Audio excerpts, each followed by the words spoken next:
Praise the Lord. Maaveeran Alexander பாரசீகத்தின் மீது படையெடுத்த காலம்.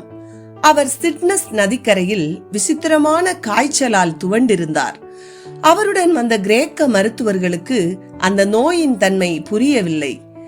அவர் படையெடுக்க போகும் பாரசீக மன்னன் டேரியஸின் அரண்மனை மருத்துவர் வந்து சிகிச்சை செய்தால் பிழைத்து விடுவீர் என்று அலெக்சாண்டரிடம் ஆலோசனை சொன்னார்கள். அலெக்சாண்டரும் நம்பினார். அவரையே அழைத்து வர சொன்னார். எதிரி நாட்டு மருத்துவரும் மருந்துடன் வந்தார். இந்நிலையில் அலெக்சாண்டரின் ஒற்றர் ஒருவர் அலெக்சாண்டரிடம் ஒரு கடிதம் தந்தார்.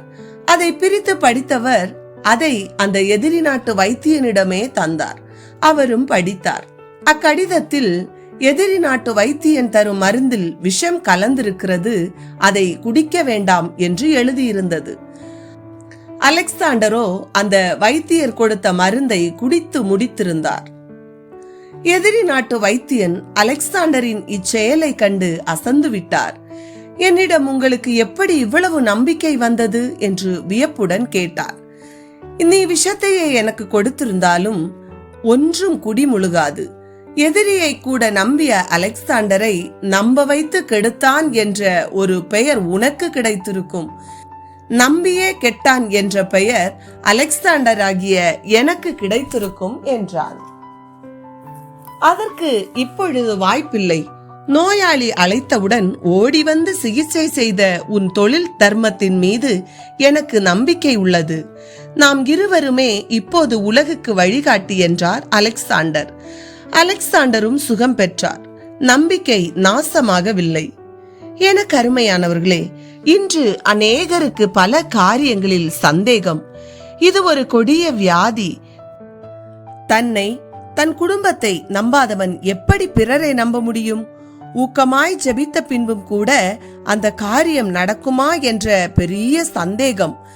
மரித்து உயிரோடெழுந்த இயேசு பூட்டப்பட்ட வீட்டிற்குள் சீசர்களுக்கு நடுவே வந்து உங்களுக்கு சமாதானம் என்றார். அவர்கள் சந்தோஷப்பட்டார்கள். அப்பொழுது தோமா அவர்களுடனே இருக்கவில்லை.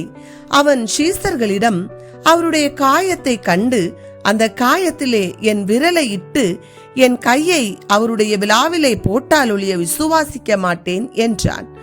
மறுபடியும் 8 நாளைக்கு பின்பு பூட்டப்பட்டிருந்த வீட்டிற்குள் தோமாவும் சீஷர்களும் இருந்தார்கள். அப்பொழுது இயேசு அவர்கள் நடுவே நின்று சமாதானம் என்றார். பின்பு தோமாவை நோக்கி, நீ விரலை நீட்டி என் கையை பார். உன் கையை நீட்டி விலாவிலே போடு. அவிசுவாசியாயிராமல் விசுவாசியாயிரு என்றார்.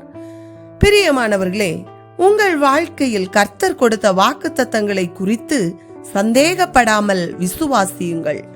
காலங்கள் கடந்தாலும் தாமதமானாலும் நம் தேவன் வாக்குத்தத்தத்தில் உண்மையுள்ளவர். குறித்த காலத்துக்கு தரிசனம் இன்னும் வைக்கப்பட்டிருக்கிறது. முடிவிலே அது விளங்கும். அது பொய் சொல்லாது. அது தாமதித்தாலும் அதற்கு காத்திரு. அது நிச்சயமாய் விளங்கும். அது தாமதிப்பதில்லை.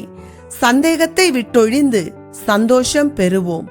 கர்த்தர் தாமே நம்மை ஆசீர்வதிப்பாராக. ஆமேன்.